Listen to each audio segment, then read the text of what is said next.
Live है। नमस्ते भाई, कैसे हैं आप सभी। राधे राधे भाई, राधे राधे। हाँ जी, आज लेट हो गए हम। चलो।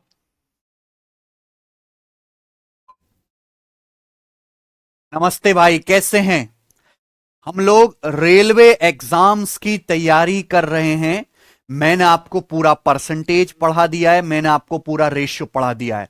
और आज की क्लास में मेरे दोस्तों हम करने वाले हैं प्रॉफिट एंड लॉस, लाभ और हानि। ठीक है। आज की क्लास में हम प्रॉफिट एंड लॉस, लाभ और हानि पढ़ने वाले हैं। ठीक है बच्चों। मैंने पूरी शीट बना के चैप्टर की रेडी करवा दी है। मैंने प्रॉफिट लॉस की शीट अपलोड करा दी है, मैंने डिस्काउंट की शीट अपलोड करा दी है, मैंने डिसऑनेस्ट शॉपकीपर, बेईमान दुकानदार की शीट भी अपलोड करा दी है। ठीक है, मैंने कंप्लीट शीट जो है अपलोड करा दी है। अब हम प्यारे दोस्तों इसके आगे जो चैप्टर पढ़ने वाले हैं वो है प्रॉफिट एंड लॉस, लाभ और हानि। देखो ध्यान से सुनेगा प्यारे स्टूडेंट। अगर हम बात करें प्रॉफिट एंड लॉस चैप्टर की, तो मैं कहूं ये अर्थमेटिक मैथ का सबसे ज्यादा इंपॉर्टेंट चैप्टर है। अगर पूरे अर्थमेटिक मैथ में सबसे ज्यादा सवाल किसी चैप्टर से आते हैं तो प्रॉफिट एंड लॉस से ही आते हैं मेरे भाई। ठीक है बच्चों। इस चैप्टर के लिए प्यारे दोस्तों मैं आपको एक शीट कराऊंगा प्रॉफिट लॉस की, एक शीट। और उस एक शीट में लगभग 80 के आसपास क्वेश्चंस हैं। और इन 80 सवालों में मैं आपको प्रॉफिट लॉस पूरा पढ़ा दूंगा। शीट को मैंने type wise type, level wise level जो है ब्रेक किया है। ठीक है प्यारे दोस्त। प्रॉफिट एंड लॉस चैप्टर पढ़ने के से पहले आपको परसेंटेज और रेशियो आना चाहिए। अगर आपको परसेंटेज और रेशियो नहीं आता है तो आप प्रॉफिट लॉस नहीं सीख सकते। मैं आपको कोई फॉर्मूला रटने के लिए नहीं कहूंगा कि ये रट लीजिए मेरे भाई। हमने जो बेसिक पढ़ा है अभी तक परसेंटेज में और रेशियो में, वही बेसिक कॉन्सेप्ट प्रॉफिट लॉस में इस्तेमाल होंगे। कुछ भी नया अलग से रटने की जरूरत नहीं है। ठीक है प्यारे दोस्त।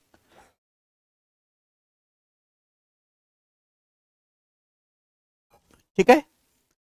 तो सब बच्चे पढ़ने के लिए तैयार हैं प्रॉफिट एंड लॉस, पूरे मन से खुश होकर चैप्टर पढ़ना है। क्योंकि आप ये बात जान लीजिए कि अर्थमेटिक मैथ का सबसे ज्यादा इंपॉर्टेंट चैप्टर यही है, लाभ और हानि, प्रॉफिट एंड लॉस। इसको पढ़ने में बहुत मजा भी आएगा। मेरे पढ़ाने का तरीका बिल्कुल अलग है। मैं एकदम कंसेप्चुअली पढ़ाता हूं। अगर कोई टाइप इंपॉर्टेंट है तो मैं उस पर ज्यादा सवाल कराऊंगा। अगर कोई टाइप कम इंपॉर्टेंट है तो मेरे भाई मैं उसी के हिसाब से उस पर सवाल कराऊंगा। लेवल वाइज लेवल पे पढ़ाऊंगा। कोई भी चीज मैं छोड़ूंगा नहीं। इतना पढ़ा दूंगा कि अगर कोई बच्चा शीट एक बार कर ले, अच्छे से रिवीजन कर ले क्लास का, तो रेलवे के वो सारे सवाल कर लेगा। मैं हमेशा ये कहता हूं कि भैया अच्छे से क्लास में जो भी पढ़ाया जाए सारी शीट सॉल्व कर लो। उसके बाद आपके पास समय बचता है तो मॉक टेस्ट लगाओ। बीच की सारी प्रिपरेशन खत्म। मैं ये नहीं कहता कि आप जबरदस्ती प्रीवियस ईयर की किताब लगाओ भाई, आप तो ये भी करो, आप तो मैं आपको अलग से पीडीएफ भी दे रहा हूं ये भी सॉल्व करो। नहीं, मैं आपको अलग से घर पे कोई काम नहीं दे रहा। जो मैं क्लास में पढ़ा रहा हूं वो मोर देन सफिशिएंट। और मैं इसलिए ऐसा दावे के साथ कहता हूं कि मैं हर एक टाइप क्लास में करवाता हूं। समय थोड़ा ज्यादा लगता है पर छोड़ता कुछ भी नहीं। ठीक है बच्चों। हम्म, चलिए शुरू करते हैं आज की क्लास। सबसे पहले मेरे दोस्तों ध्यान से सुनेगा। मैं आपको कॉन्सेप्ट समझाता हूं। इस तरीके से मैंने पूरे चैप्टर की कॉन्सेप्ट की पीपीटी बनवा ली है। ठीक है। तो पहले मैं आपको कॉन्सेप्ट समझाऊंगा, उसके बाद प्यारे दोस्तों हम उस पर टाइप वाइज टाइप सवाल करवाएंगे। ठीक है जी, आ जाइए सबसे पहले कॉन्सेप्ट समझते हैं। पहली बात, कॉस्ट प्राइस। पहली बात मेरे प्यार भी, पहले शब्द समझिए कि भैया पहले परिभाषा समझिए, उसी के बाद तो आप सवालों को कर पाएंगे। कॉस्ट प्राइस शॉर्ट में क्या कहते हैं प्यारे दोस्तों, इसको सीपी। कॉस्ट प्राइस शॉर्ट में क्या कहते हैं, सीपी। इसका दूसरा नाम है परचेज प्राइस। क्या बोलते हैं बच्चों इसे, परचेज प्राइस। हिंदी में क्रय मूल्य, खरीद मूल्य या फिर लागत मूल्य। सबसे बढ़िया क्या नाम है बच्चों, लागत मूल्य। ध्यान से सुनिएगा, ये सारे कुछ एक ही नाम है। ये सारे नाम एक ही हैं प्यारे बच्चों। Cost price, cost price short में क्या कहते हैं बच्चों, सीपी। हिंदी में क्रय मूल्य, खरीद मूल्य या लागत मूल्य। इसका दूसरा एक नाम और है परचेज प्राइस। क्या होता है परचेज प्राइस? देखो नाम में लागत मूल्य, किसी वस्तु को खरीदने में आपका जो टोटल खर्चा आता है, किसी वस्तु को खरीदने में आपका जो टोटल खर्चा आता है वो उस वस्तु की लागत मूल्य या कॉस्ट प्राइस कहलाता है। सबको समझ में है? किसी वस्तु को दुकान से खरीद के अपने घर तक लाने में आपको जो टोटल खर्चा आता है वो उस वस्तु का खरीद मूल्य या लागत मूल्य कहलाता है। मान लीजिए मैं आपको एग्जांपल समझाता हूं, आपको टीवी देखने का शौक है, आप दुकान में गए और आप टीवी खरीद के लाए, आपने 35,000 रुपए का शोरूम से टीवी खरीदा। कितने का टीवी खरीदा? 35,000 रुपए का आपने टीवी खरीदा, ठीक है ना। अब टीवी बहुत बड़ा है, टीवी को आप रिक्शा में घर पे से लेके आए, रिक्शा वाले को आपने 2,000 भाड़ा दिया। कितना भाड़ा दिया रिक्शा वाले को? 2,000 भाड़ा दिया। फिर टीवी में चित्र देखने के लिए, फिल्म देखने के लिए आपको एंटीना डिश टीवी भी लगवाना है, आपने डिश टीवी वाले को 3,000 रुपए दिया टीवी का केबल लगवाने के लिए, यानी कि तब आप टीवी देख पाए। तो आपका टोटल खर्चा कितना हुआ? 40,000 रुपए। कितना खर्चा हुआ टोटल? 40,000 रुपए। ये क्या है? ये टीवी का कॉस्ट प्राइस या क्रय मूल्य या लागत मूल्य। समझ में आया? तो किसी वस्तु को खरीदने में जो टोटल लागत आती है वही क्या है? उसका लागत मूल्य कहलाता है। क्लियर है? इसको इंग्लिश में कॉस्ट प्राइस या शॉर्ट में सीपी कहते हैं। ठीक है भाई, आगे चलते हैं। ऐसा इससे बेसिक तो नहीं है? हैं? सब कुछ लिखा हुआ है? अरे घोंचो, तुम्हें कुछ समझ आवे कबाड़ो की नहीं? सर शीट एंड मॉक लगा रहा हूं, बहुत बढ़िया। हाँ जी प्रिया, जितना हम करा रहे हैं उतना देश में कोई नहीं करवाता। जो मैं करा रहा हूं मोर देन सफिशिएंट है। देखो मेरी तुम्हारे से कोई उम्मीद नहीं है, मुझे तुम पे एक धेले का भरोसा नहीं है, मैं तुम्हारे ऊपर कोई काम नहीं छोड़ता, सब कुछ मैं ही पढ़ाता हूं, मुझे तुम पे 2 कौड़ी का भरोसा नहीं है। बस मैं आपसे एक उम्मीद करता हूं कि आप मेरी क्लास में बताएगी एक एक बात को तसल्ली से पढ़ लें, और कृपया जिस भी आप एग्जाम की तैयारी कर रहे हो उसके प्रीवियस ईयर के मॉक टेस्ट लगा लें। That's it. ठीक है ना? बस इतनी उम्मीद मैं करता हूं। मेरी बच्चे से एक ही उम्मीद है कि बच्चा प्रीवियस ईयर के मॉक टेस्ट खुद से लगा ले, क्योंकि वो टीचर नहीं लगवा सकता, वो खुद करना है। बाकी जो मैं क्लास में जो चैप्टर पढ़ा दे वो सर्वोत्तम है, उससे बाहर कुछ नहीं आएगा। ठीक है जी, चलिए। तो सबको समझ में आया कॉस्ट प्राइस या खरीद मूल्य या लागत मूल्य क्या होता है? किसी वस्तु को खरीदने में जो टोटल पैसा खर्च होता है वो क्या होता है भैया? लागत मूल्य कहलाता। अब एक बात बताइए, आप कोई वस्तु खरीदते हो तो अपने घर में थोड़ा ना रखोगे। मान लो आप एक व्यापारी हो, व्यापारी का काम क्या होता है?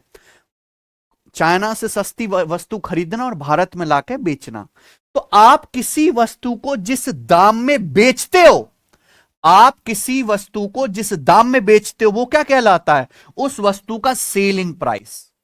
क्लियर है? Selling price. शॉर्ट में क्या कहते हैं बच्चों? हम इसे एसपी, शॉर्ट में क्या कहते हैं? एसपी। हिंदी में इसका नाम है विक्रय मूल्य या बिक्री मूल्य। विक्रय मूल्य या बिक्री मूल्य। तो कॉस्ट प्राइस समझ में आया?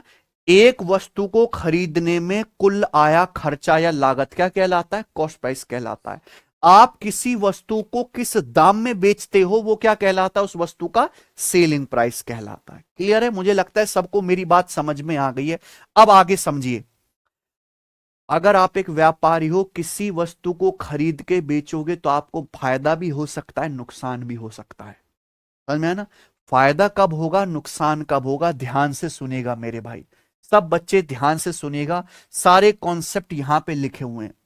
अगर वस्तु का सेलिंग प्राइस कॉस्ट प्राइस से ज्यादा है, अगर किसी वस्तु का सेलिंग प्राइस कॉस्ट प्राइस से ज्यादा है, अगर विक्रय मूल्य क्रय मूल्य से ज्यादा है, तो वस्तु को बेचने से आपको हमेशा क्या होगा बच्चों? प्रॉफिट होगा। क्या होगा? प्रॉफिट होगा। समझ में आया बच्चे? आप बोलोगे हां जी सर। अगर किसी वस्तु का सेलिंग प्राइस कॉस्ट प्राइस से ज्यादा है, समझ में आया बच्चों, तो आपको उस वस्तु को बेचने से हमेशा क्या होगा? प्रॉफिट होगा। क्लियर है? मान लीजिए, और प्रॉफिट क्या होता है? प्रॉफिट या हिंदी में लाभ होता है selling price minus cost price. Profit या लाभ बराबर होता है selling price minus cost price, विक्रय मूल्य माइनस क्रय मूल्य, विक्रय मूल्य माइनस क्रय मूल्य। जैसे ये पेन मैं चाइना से खरीद के लाया 5 रुपए का, ये पेन हम चाइना से खरीद के लाए 5 रुपए का, यानी कि इस पेन का लागत मूल्य कितना है 5 रुपए। कितना बच्चों 5 रुपए। इस पेन को मैं 5 रुपए का खरीद के लाया और मैंने 7 रुपए का बेचा। कितने रुपए का बेचा बच्चों 7 रुपए का बेचा, यानी कि पेन खरीदा 5 रुपए का सस्ता और बेचा महंगा 7 रुपए का। 5 रुपए का आप ये पेन खरीद के लाए, आपने 7 रुपए का पेन बेचा, तो आपकी पॉकेट में 2 रुपए बच जाएंगे, आपकी जेब में 2 रुपए बच जाएंगे कि नहीं। तो जो 2 रुपए आपकी पॉकेट में एक्स्ट्रा बच गया वही क्या है आपका लाभ। लाभ का मतलब कोई व्यापार करने पे, कोई लेन देन करने पे आपकी जेब में जो पैसा मुनाफे के तौर पर बचता है वही क्या कहलाता है लाभ। प्रॉफिट कब होगा, प्रॉफिट तभी होगा जब वस्तु का सेलिंग प्राइस कॉस्ट प्राइस से ज्यादा हो, यानी कि वस्तु कम दाम की खरीदकर ज्यादा दाम में बेची जाए। किसी वस्तु पर लाभ तभी संभव है जब वस्तु कम दाम की सस्ती खरीदकर उससे ज्यादा दाम की बेची जाए। क्लियर है, आप बोलोगे हां जी सर बिल्कुल सही, ठीक है ना, कोई दिक्कत नहीं दीपू।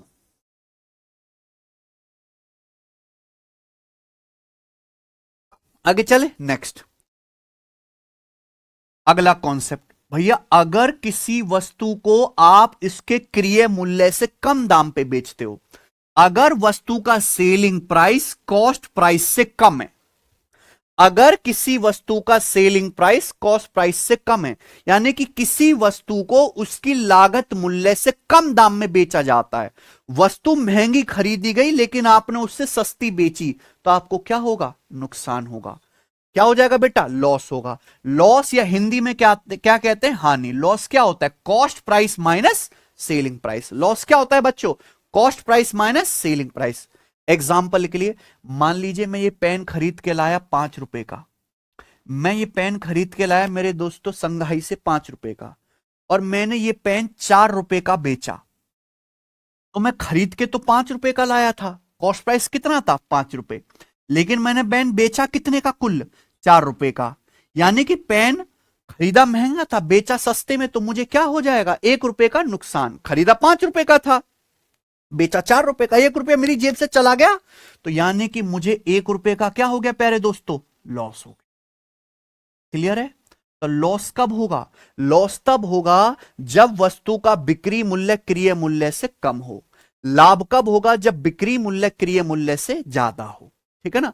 अगर सेलिंग प्राइस कॉस्ट प्राइस से ज्यादा है तो आपको प्रॉफिट होगा। प्रॉफिट क्या होता है selling price minus cost price. अगर बिक्री मूल्य क्रय मूल्य से कम है तो आपको लॉस होगा। लॉस क्या होता है cost price minus selling price. सबको समझ में आया है, क्लियर है। टाइटल चेंज नहीं हुआ क्या प्रॉफिट लॉस।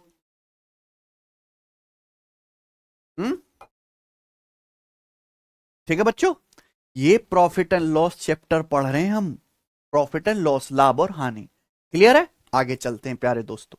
नेक्स्ट अगला कंसेप्ट, अगला कॉन्सेप्ट है प्यारे भाई कि अगर सेलिंग प्राइस कॉस्ट प्राइस के बराबर है, अगर सेलिंग प्राइस कॉस्ट प्राइस के बराबर है, ऐसा भी तो हो सकता है कि हम वस्तु को जितने रुपए में खरीद के लाए हमने वापस उतने रुपए में ही बेच दिया। अगर हम किसी वस्तु को जिस दाम में खरीद के लाते हैं वापस उसी दाम में बेच देते हैं, तो उस केस में ना तो हमें कोई प्रॉफिट होगा, नाइदर प्रॉफिट नॉर लॉस, ना हमें कोई हानि होगी। समझ में है ना। अगर सेलिंग प्राइस कॉस्ट प्राइस के बराबर है तो मेरे प्यारे भाई उस अवस्था में ना तो हमें वस्तु की बिक्री से कोई लाभ होगा और ना ही कोई हानि होगी। समझ में आया प्यारे दोस्तों। आप बोलोगे हां जी सर बिल्कुल सही, कोई दिक्कत नहीं। मान लीजिए कि ये पेन आप 5 रुपए का खरीद के लाते हो, ठीक है बच्चों, और आप इस पेन को 5 रुपए का ही बेच देते हो, तो आपके पॉकेट में कुछ आया, कुछ पॉकेट से गया नहीं, नील बटे सन्नाटा रहे, तो क्या होगा ना लाभ ना हानि। तो मेरे भाई मुझे लगता है सबको समझ में आ गया है, किसी वस्तु को बेचने से लाभ तभी होगा जब सेलिंग प्राइस कॉस्ट प्राइस से ज्यादा है। प्रॉफिट क्या होगा, selling price minus cost price. अगर सेलिंग प्राइस कॉस्ट प्राइस से कम है तो आपको बेचने से लॉस होगा। लॉस क्या होता है, सीपी माइनस एसपी। अगर वस्तु का क्रय मूल्य बिक्री मूल्य के बराबर है, वस्तु जिस दाम में खरीदी उसी दाम में आपने बेच दी, तो बेचने से ना तो आपको कोई लाभ होगा ना ही कोई हानि होगी। No profit no loss. अरे समझ आ गया भाई? क्या आप लोगों को मेरी ये बात समझ में आ गई है या ना? मैं ऐसे पढ़ा रहा हूं कि आप पहली फेल बालक हैं। ठीक है सोनू भाई, सोनू।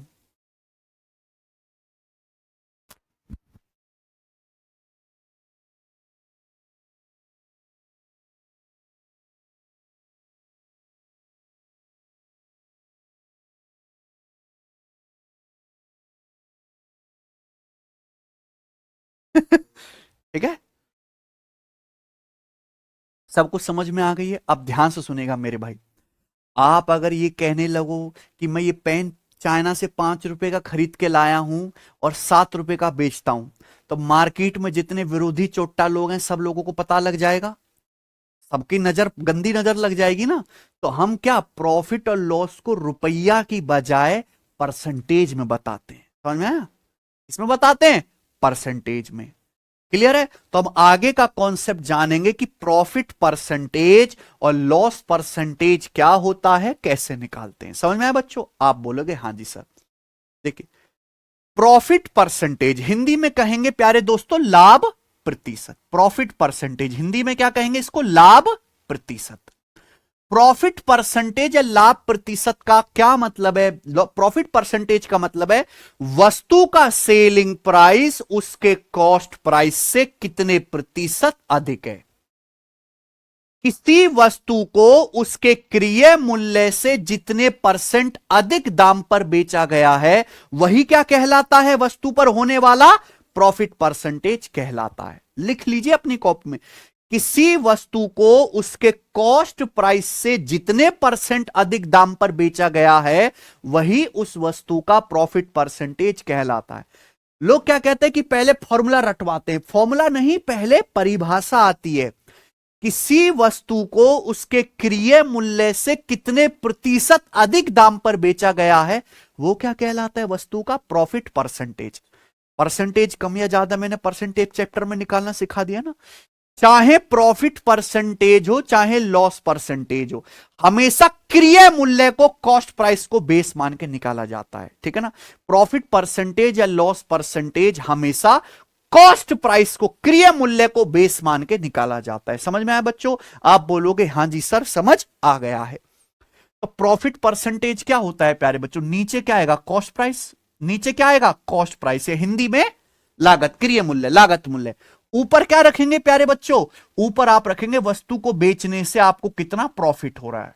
ठीक है, ऊपर क्या रखेंगे, प्रॉफिट कितना है, और परसेंटेज में निकालना है तो गुणा 100%। तो प्रॉफिट परसेंटेज, मैंने आपको बताया कि परसेंटेज हमेशा किसी ना किसी संख्या को बेस मान के निकाला जाता है। तो प्रॉफिट परसेंटेज किसको बेस मान के निकाला जाता है, कॉस्ट प्राइस यानी कि क्रय मूल्य को। तो प्रॉफिट परसेंटेज क्या है, प्रॉफिट बटे कॉस्ट प्राइस इंटू 100%। समझ में है ना? प्रॉफिट परसेंटेज हमेशा सीपी को बेस मान के निकाला जाता है। ऊपर क्या आएगा बच्चों, प्रॉफिट। प्रॉफिट क्या होता है, सेलिंग प्राइस माइनस, ऊपर प्रॉफिट क्या होगा, selling price minus cost price, percentage में गुणा 100%। ये प्रॉफिट परसेंटेज का क्या है बच्चों, फॉर्मूला। लेकिन फॉर्मूला नहीं सोचो, क्या समझो बेटा, परिभाषा। प्रॉफिट परसेंटेज का मतलब है वस्तु का सेलिंग प्राइस कॉस्ट प्राइस से कितने प्रतिशत अधिक है। ठीक है ना? ध्यान से सुनेगा प्यारे दोस्तों।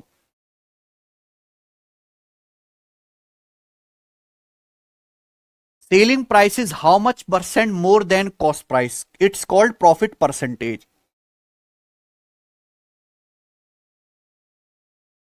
चलिए यहां देखिए, मान लो एक वस्तु का कॉस्ट प्राइस 520 रुपए है, सेलिंग प्राइस कितना है, 689 रुपए। ध्यान सुनिएगा, मान लो एक वस्तु का क्रय मूल्य 520 रुपए है और हमने उसको 689 रुपए में बेचा।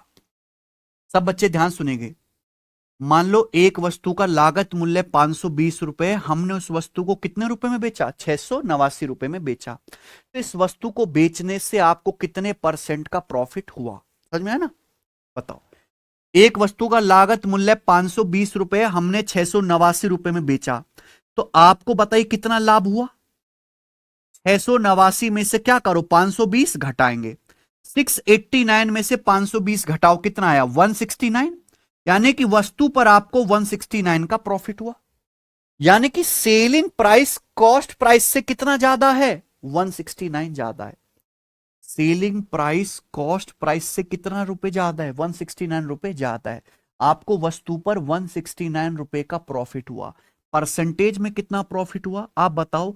सेलिंग प्राइस कॉस्ट प्राइस से कितने परसेंट ज्यादा है? तो बेस क्या आएगा? Cost price. बेस क्या आएगा? Cost price. कितना है? 520। परसेंटेज में कितना? गुणा 100%। परसेंटेज में कितना? इंटू 100%। क्या आपको मेरी बात समझ में आ गई है? किसी को कोई समस्या? आप बोलोगे जी सर।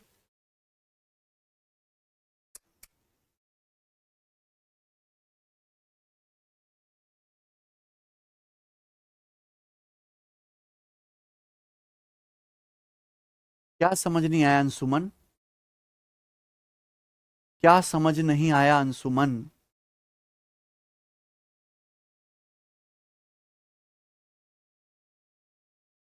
प्रॉफिट परसेंटेज मतलब किसी वस्तु का सेलिंग प्राइस उसके कॉस्ट प्राइस से कितने प्रतिशत अधिक है।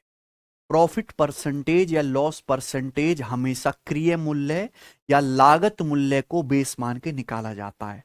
प्रॉफिट परसेंटेज मतलब नीचे क्या आएगा? हमेशा कॉस्ट प्राइस, ऊपर क्या? वस्तु पे कितने रुपए का प्रॉफिट हुआ, परसेंटेज में कितना, गुणा 100%। ठीक है ना? मान लीजिए सारा मैं अपनी मर्जी से एग्जांपल ले रहा हूं आपको समझाने के लिए। माना एक वस्तु का लागत मूल्य 520 रुपए है, हमने इस वस्तु को 689 रुपए में बेचा। मैं आपसे पूछ रहा हूं इस वस्तु को बेचने से कितने परसेंट का प्रॉफिट हुआ। तो आप इसका मतलब समझ रहे? इस बात का इनडायरेक्टली मतलब यह कि 689 रुपए की वैल्यू 520 रुपए से कितना प्रतिशत अधिक है।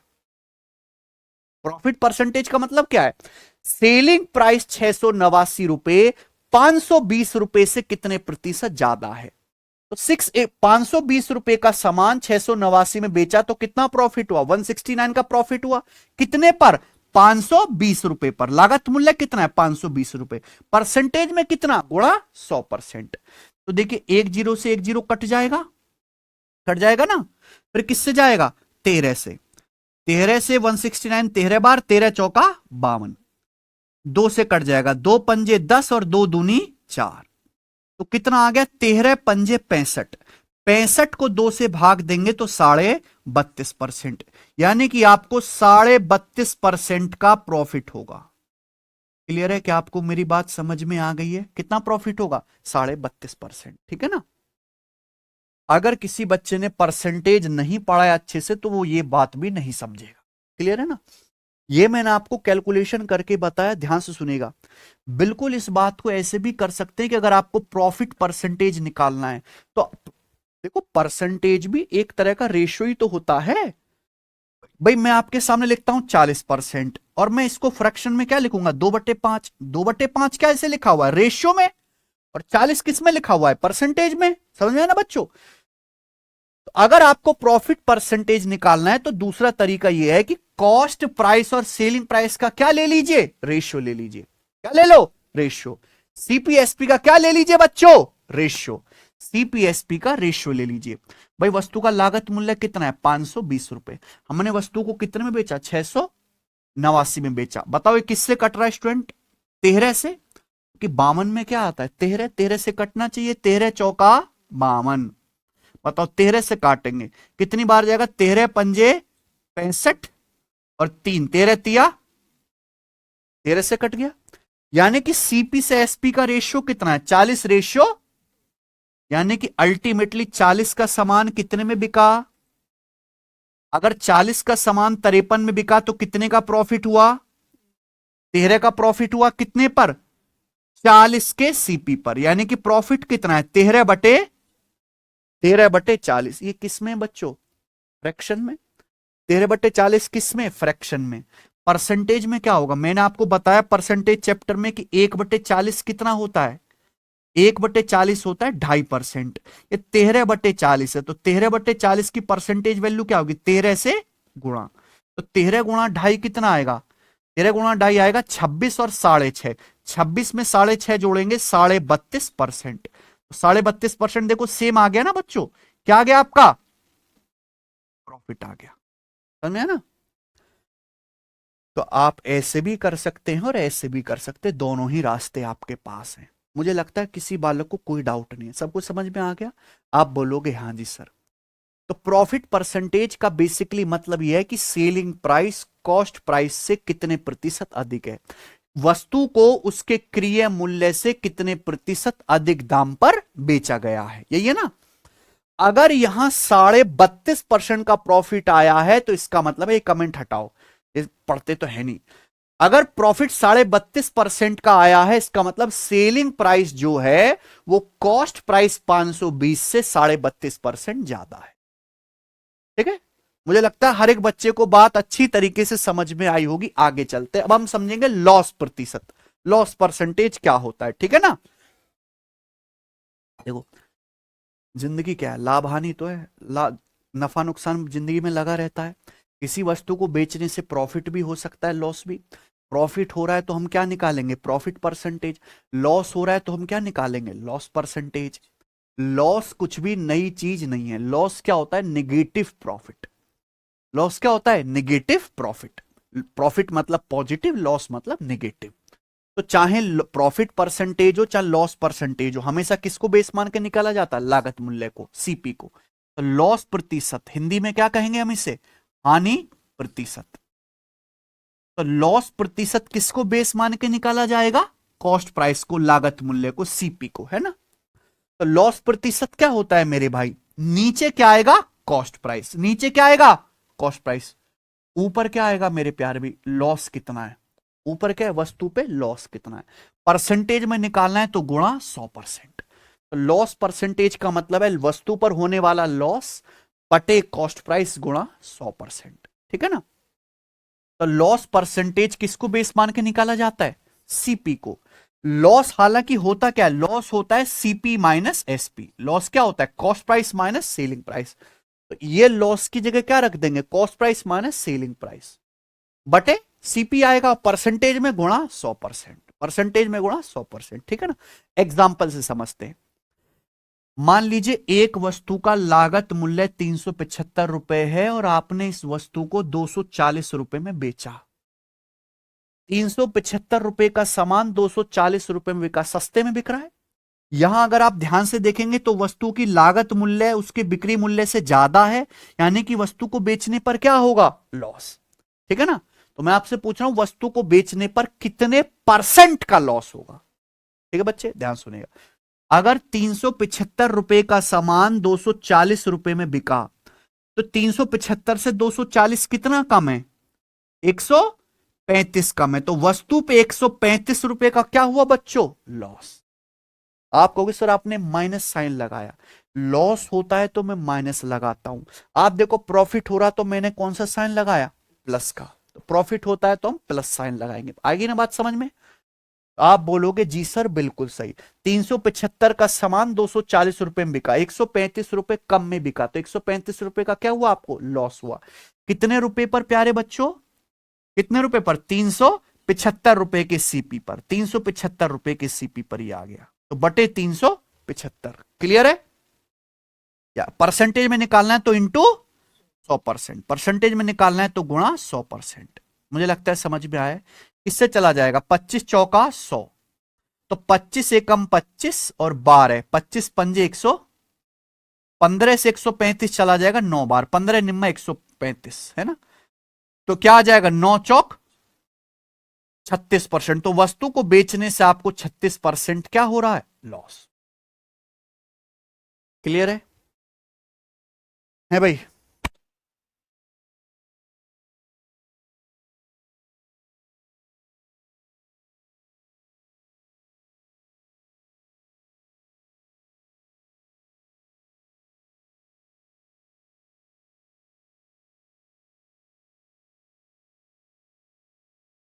बच्चों दिखाओ जरा, क्या आपको मेरी बात समझ में आ गई है?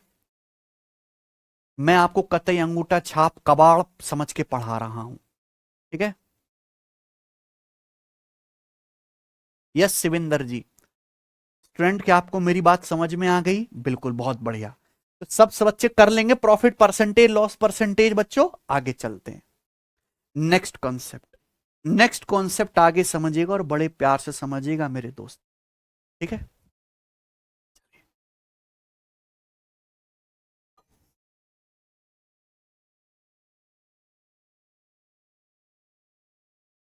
सब बच्चे मेरी बात ध्यान से सुनेगा दोस्त, सब बच्चे हमारी बात ध्यान से सुने। क्लियर है? मान देखो, हर वस्तु अपने आप में क्या होती है? 100%। लागत मूल्य क्या होता है? 100%। मैं आपसे कहता हूं कि माना किसी वस्तु को बेचने से, हम आपसे कहते हैं कि माना किसी वस्तु को बेचने से आपको कितना कर लें, 16% का प्रॉफिट होता है। माना किसी वस्तु को बेचने से आपको 16% का प्रॉफिट होता है, ठीक है ना? ध्यान सुनिएगा, क्या मतलब है? मैं अगर आपसे कहता हूं किसी वस्तु को बेचने से 16% का प्रॉफिट हो रहा है, इसका मतलब यह है कि वस्तु का सेलिंग प्राइस जो भी होगा वो कॉस्ट प्राइस से 16% ज्यादा होगा। क्या ये बात समझ आती है? हम आपसे कहते हैं कि किसी वस्तु को बेचने से आपको 16% प्रॉफिट होता है, इसका मतलब प्रॉफिट की परिभाषा, प्रॉफिट की परिभाषा पे जाओ। प्रॉफिट का मतलब है सेलिंग प्राइस कॉस्ट प्राइस से कितने प्रतिशत ज्यादा है। तो अगर हम आपसे कह रहे हैं कि वस्तु का प्रॉफिट, किसी वस्तु को बेचने से 16% फायदा हो रहा है, तो वस्तु का जो बिक्री मूल्य है वो उसकी लागत मूल्य से 16% ज्यादा होगा।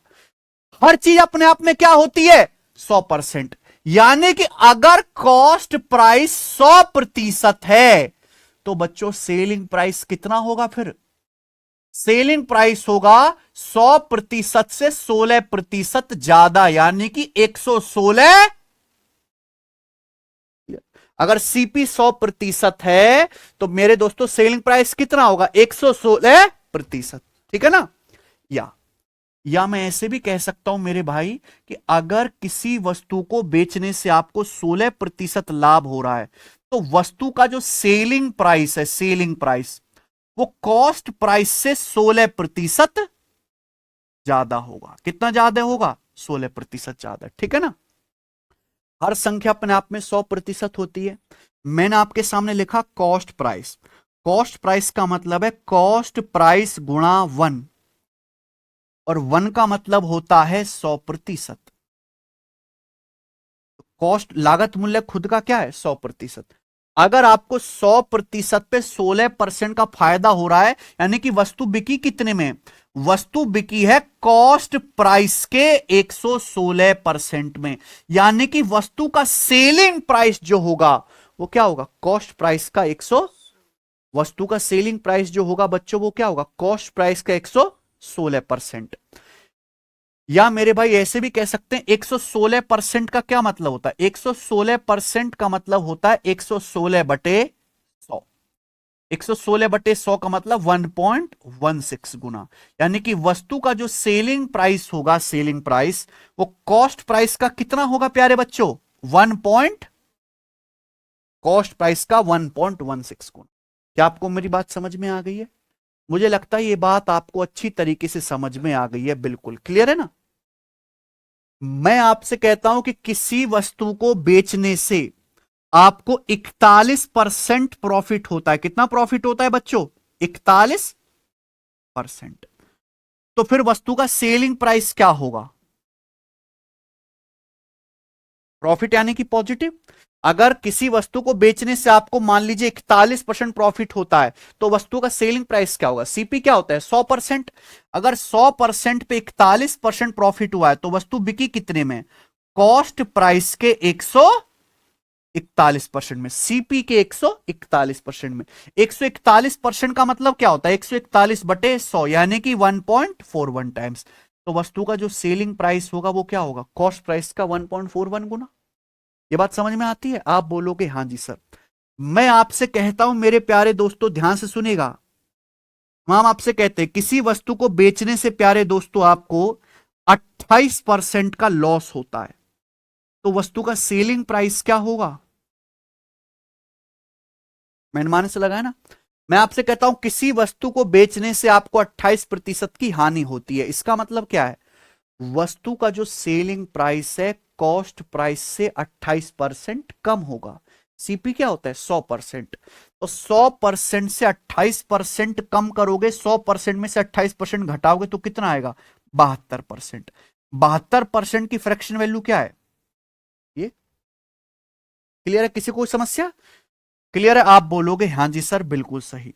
72% को फ्रैक्शन में क्या लिखेंगे? 72/100 यानी कि 0.72। तो सेलिंग प्राइस जो होगा कॉस्ट प्राइस का कितना होगा? 0.72 गुना। सेलिंग प्राइस क्या होगा बच्चों? कॉस्ट प्राइस का 0.72 गुना। मैं आपसे कहता हूं कि किसी वस्तु को बेचने से, ध्यान सुनिएगा प्यारे मित्रों, हम आपसे कहते हैं किसी वस्तु को बेचने से आपको कितना कर ले?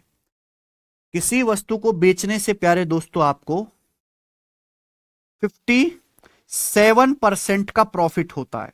तो बताइए क्या होगा? सेलिंग प्राइस क्या होगा?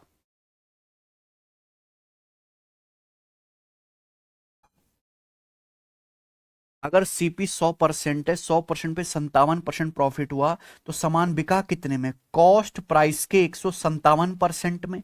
157% को डायरेक्ट आप क्या लिखोगे? 1.57। तो सेलिंग प्राइस क्या होगा? कॉस्ट प्राइस का 1.57 गुना।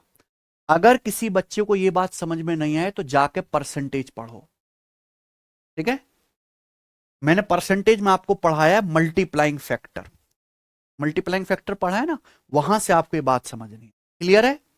चलिए आगे चलते हैं बच्चे। नेक्स्ट।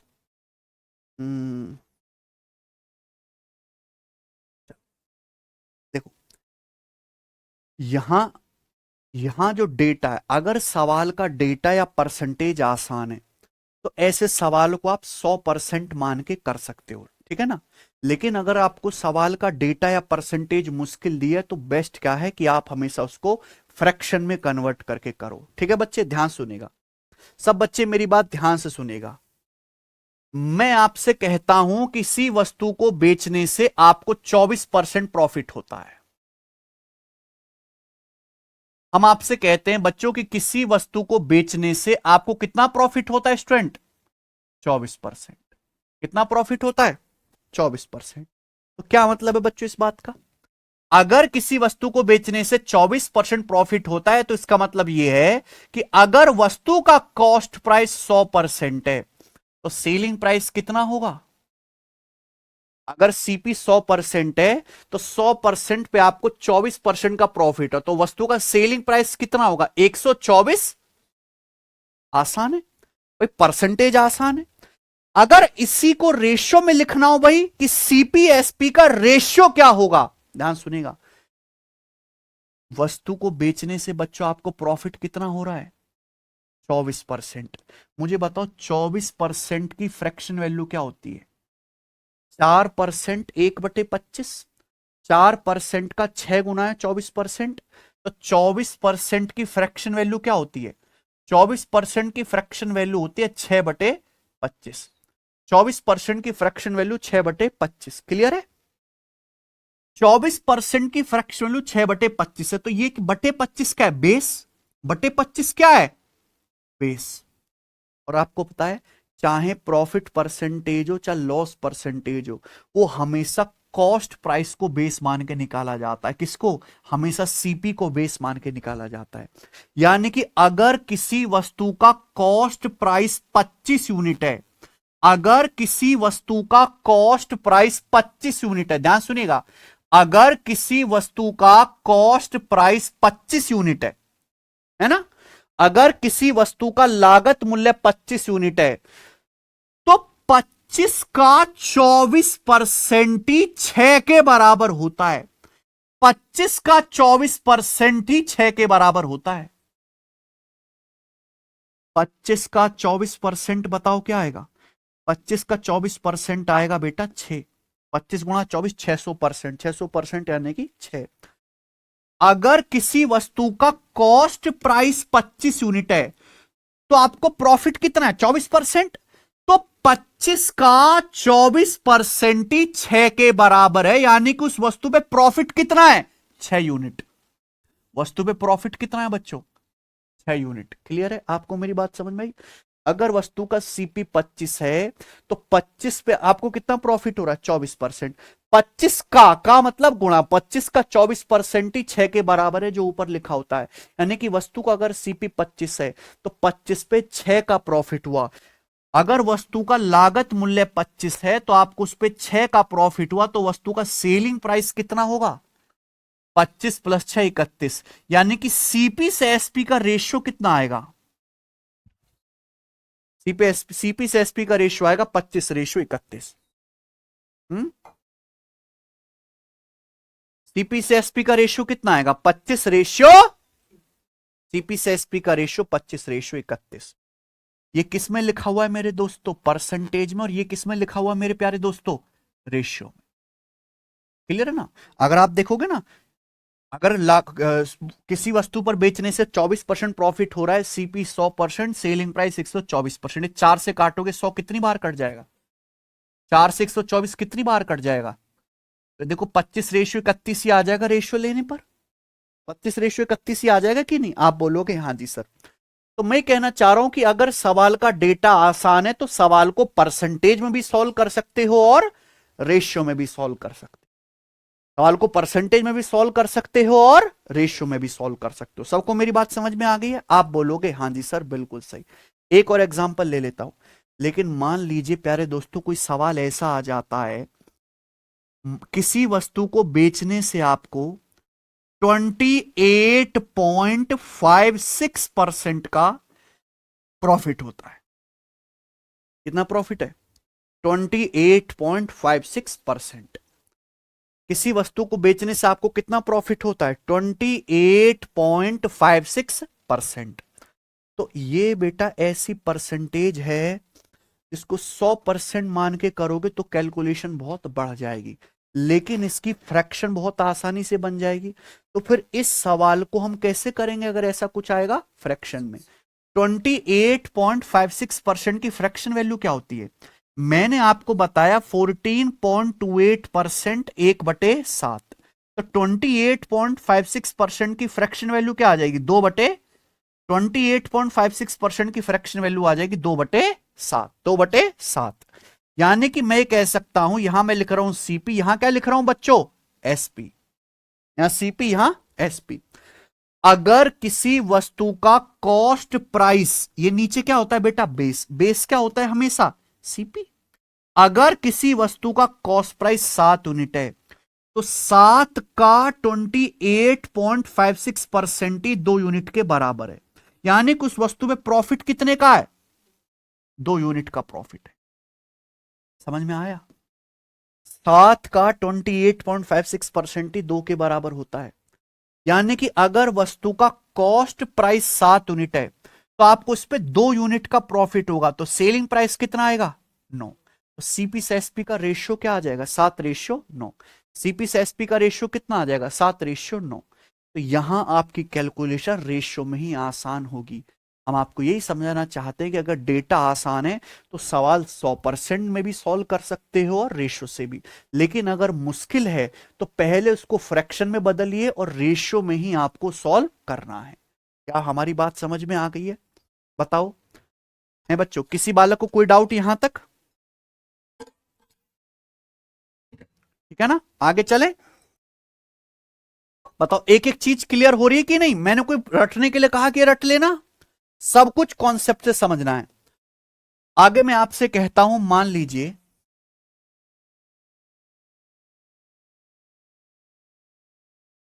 आगे हम आपसे कहते हैं कि मानो किसी वस्तु को बेचने से आपको 6.25% लॉस होता। माना किसी वस्तु को बेचने से आपको कितना लॉस होता है? 6.25% लॉस होता है। तो मुझे बताइए उस वस्तु के सीपी और एसपी का रेशियो क्या होगा? ठीक है ना? माना किसी वस्तु को बेचने से आपको कितना लॉस होता है? 6.25% का लॉस होता है। तो सीपीएसपी का रेशियो क्या होगा? तो 6.25% टिपिकल सड़ी हुई परसेंटेज है, लेकिन इसकी फ्रैक्शन आसान है, सबको पता है 6.25% की फ्रैक्शन वैल्यू 1/16। अब आप कहोगे सर आपने हम माइनस क्यों लगाया, क्या हो रहा है बेटा, प्रॉफिट है तो पॉजिटिव, लॉस है तो नेगेटिव, प्रॉफिट है तो पॉजिटिव, लॉस है तो नेगेटिव। यानी कि प्यारे दोस्तों, अगर किसी वस्तु का कॉस्ट प्राइस 16 यूनिट है, ध्यान सुनना दोस्त, अगर किसी वस्तु का कॉस्ट प्राइस 16 यूनिट है तो 16 का 6.25% किसके बराबर है, 1 यूनिट के बराबर है। 16 का 6.25% क्या होता है, 1।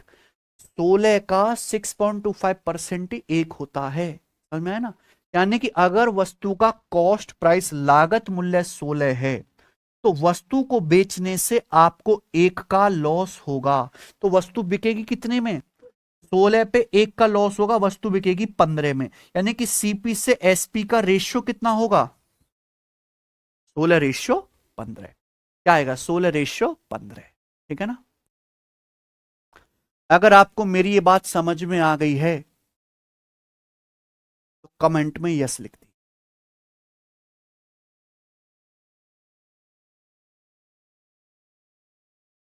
ठीक है,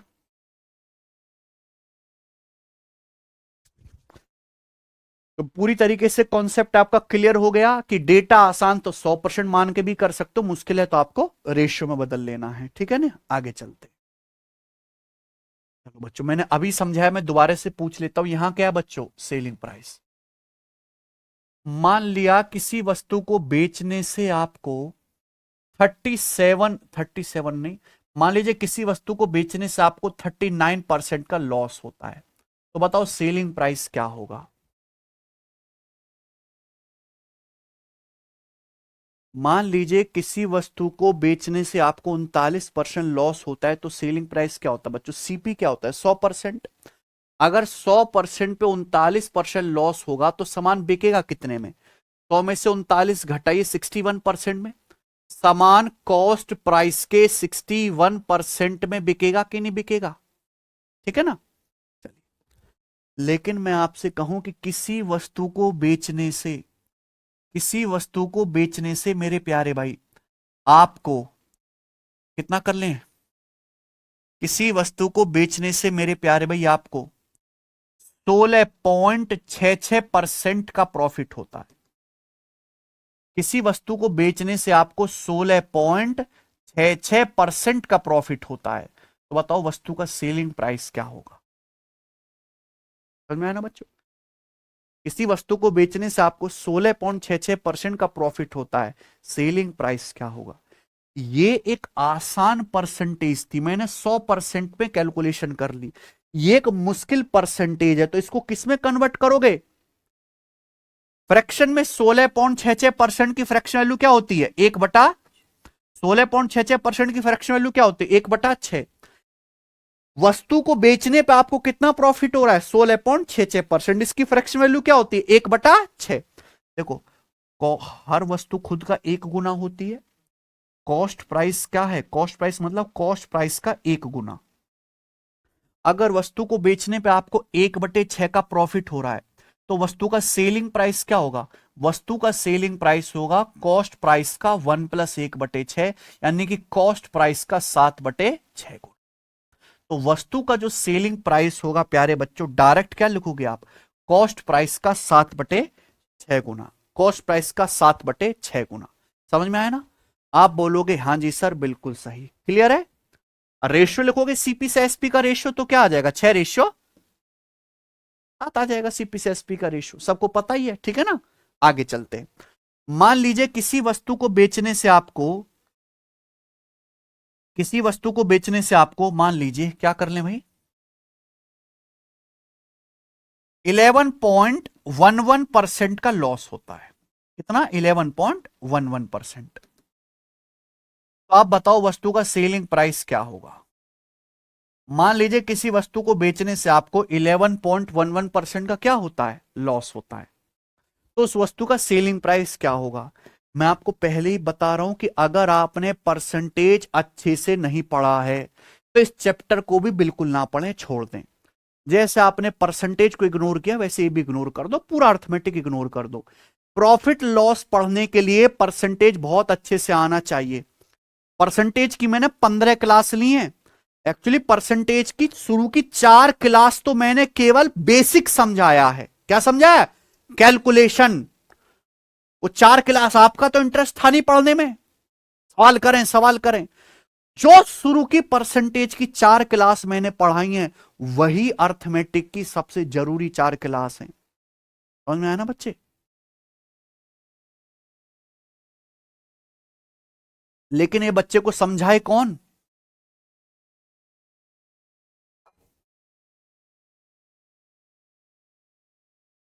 बताइए।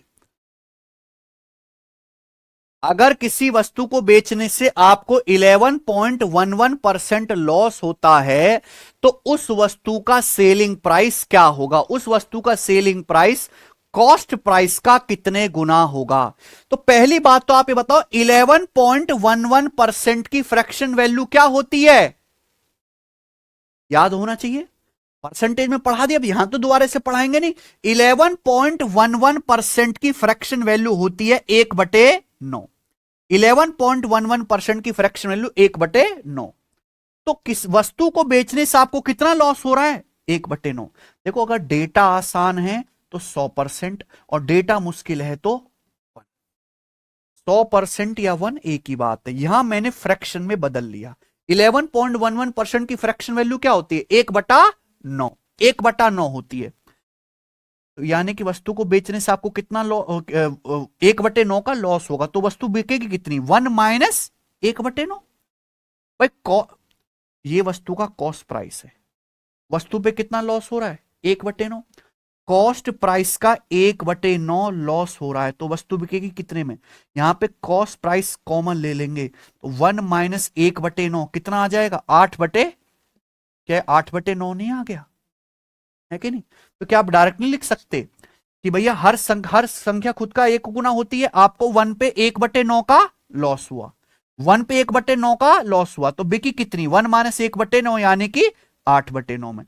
तो वस्तु का जो सेलिंग प्राइस होगा वो कॉस्ट प्राइस का 8/9 गुना होगा।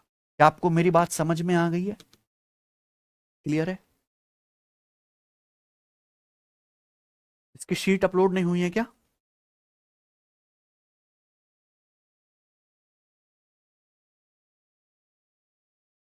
सभी में ना? ठीक है। तो ये क्या है प्यारे दोस्तों? प्रॉफिट लॉस की थ्योरी है। आगे चलें अब। सवाल मैं कल करवाता हूं, ठीक है ना? आज इतना ही छोड़ते हैं। बताओ, सबसे पहले मुझे बताइए कि आपको समझ में आया? हमने अपना नया चैप्टर आज शुरू किया, प्रॉफिट एंड लॉस। मैंने सबसे पहले आपको परिभाषा बताई कि भाई कॉस्ट प्राइस क्या है, सेलिंग प्राइस क्या है ना? मैंने आपको बताया कब लाभ होगा, कब हानि होगा, लाभ हानि निकालते कैसे हैं। फिर मैंने आपको बताया कि भाई लाभ प्रतिशत कैसे निकालते हैं। ये भी है, आप सीपीएसपी का रेशियो भी ले सकते हो। मैंने आपको लॉस प्रतिशत निकाल के सिखाया, और मैंने केवल फॉर्मूला नहीं बताया, हर एक बात को एग्जाम्पल से समझाया। मैं बाकियों की तरह नहीं करता कि भैया प्रॉफिट परसेंटेज का ये फॉर्मूला याद कर लो, इससे निकल जाएगा। मैंने आपको एक बाकायदे के एग्जाम्पल इस पे लिखा है, एग्जाम्पल से समझाया है। ठीक है बच्चे? फिर मैंने आपको कैलकुलेशन के तरीके बताए कि हम डायरेक्ट करें, कंफ्यूज ना हो। ठीक है बच्चों? हर एक चीज मैंने समझाई कि भैया आसान डाटा है तो कैसे करना है, टफ डाटा है तो कैसे करना है, और कल से हम इस पे सवाल करेंगे। सब बच्चों को समझ आया? किसी को कोई डाउट तो नहीं है एक भी पैसे का?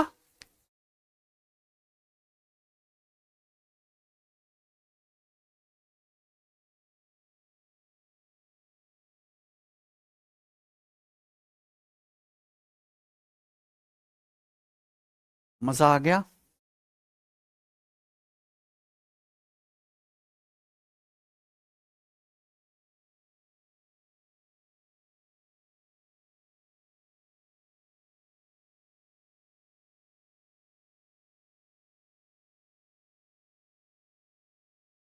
ठीक है, चलिए आज इतना ही। सवाल इस पे करते हैं कल। बाय।